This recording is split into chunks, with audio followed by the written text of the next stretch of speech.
emotional eating or emotional drinking or emotional whatever you do to feel that emptiness within you.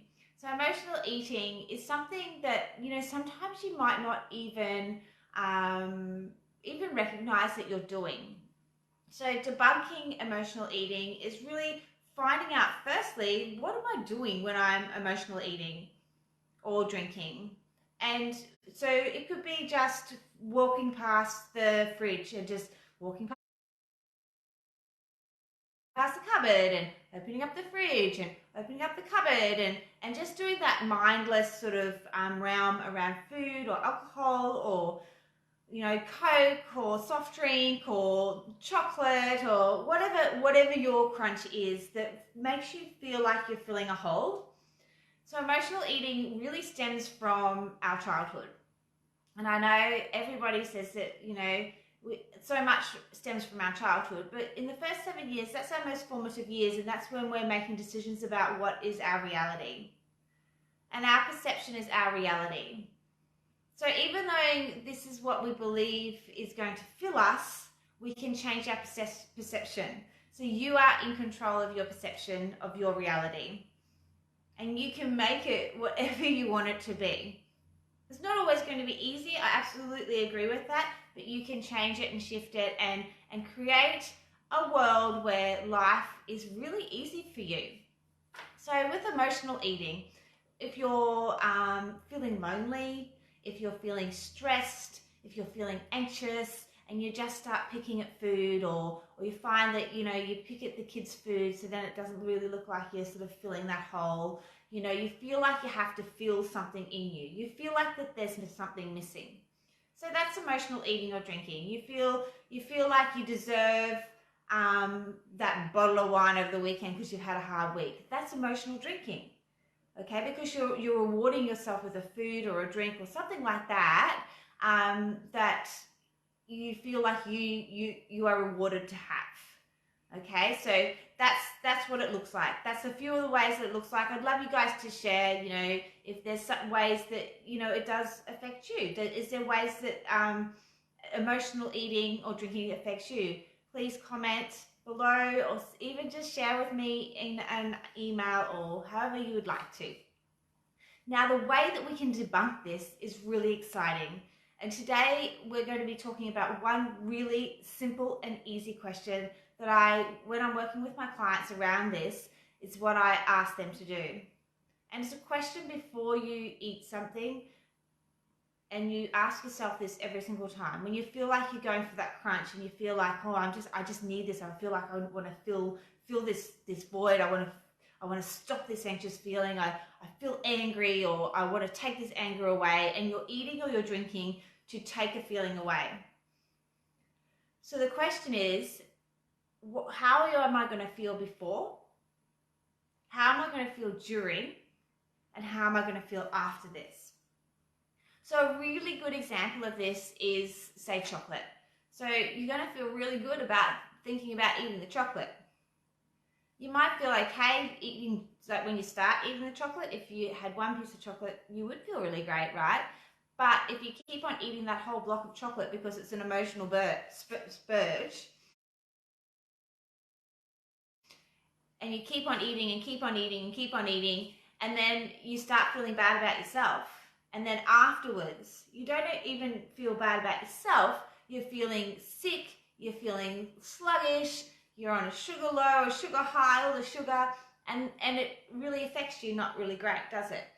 So if you ask yourself before all of that happens, and you get an answer where it's not going to make you feel good, as you start rewiring your brain, as you start listening to your brain telling you, well, no, this isn't actually going to work, you're going to feel better about it.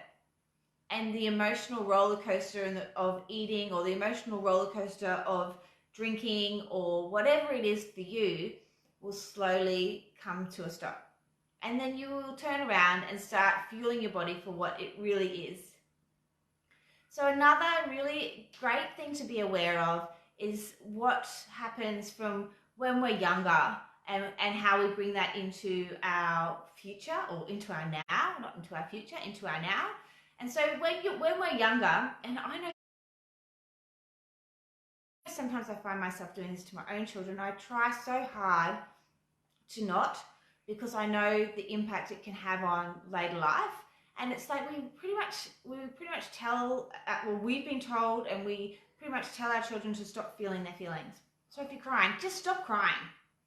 Just stop feeling those emotions. You know, stop feeling those emotions and go and deal with it.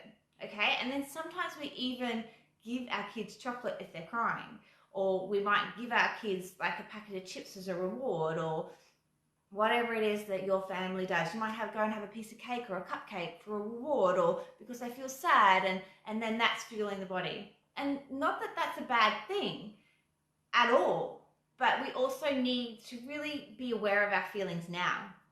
And it starts with you. It starts with you. Like I said in the very beginning, your perception is your reality.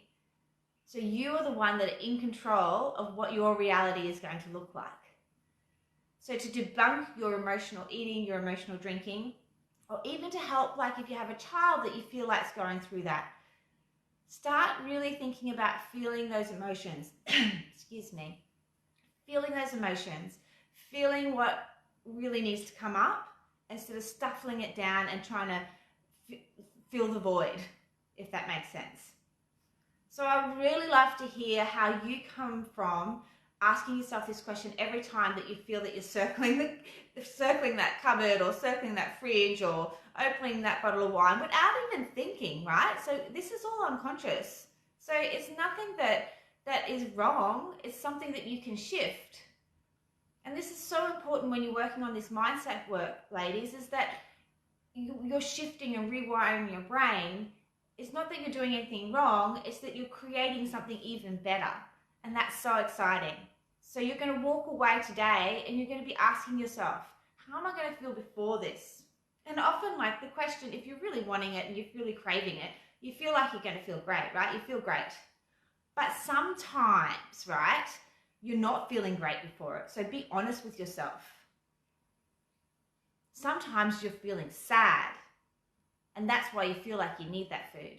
You know, so this is like making that real truthful answer to yourself. Sometimes you're feeling angry and you just need to have that glass of wine.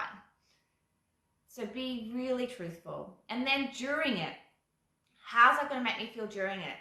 The beginning, you might feel good. Are you going to feel good all the way through? Are you going to feel good all the way through that Macca's meal? Or does your tummy start getting upset and do you need to go to the toilet? And then at the end, how am I going to feel afterwards? And this is not just emotionally, it's physically, it's mentally. How am I going to feel after it? If you can say yes, honestly, to yourself all the way through, then you will not be emotionally eating because you're not feeling a void and you know when to stop. So walk away really thinking about this and really asking yourself this every time you feel that the emotional tug is coming towards you. And I would really love to hear how you go implementing this into your life. And you can catch me with the comments below, or if you'd really love to learn more about this, I do have a signature system that really embodies, this is just like a tiny bit of my signature system that really embodies finding that groundedness, finding that beautiful understanding of yourself, so you can shine bright in your life and in your world and where your passion is. So if you'd like to hear more about that, please just click on the link below or comment, and I will have that out to you as well. Have the most beautiful day. I've loved sharing this with you today, and I really hope that it helps you step into a more confident, powerful, and beautiful woman that I know you already are. See you later, beautiful. Bye.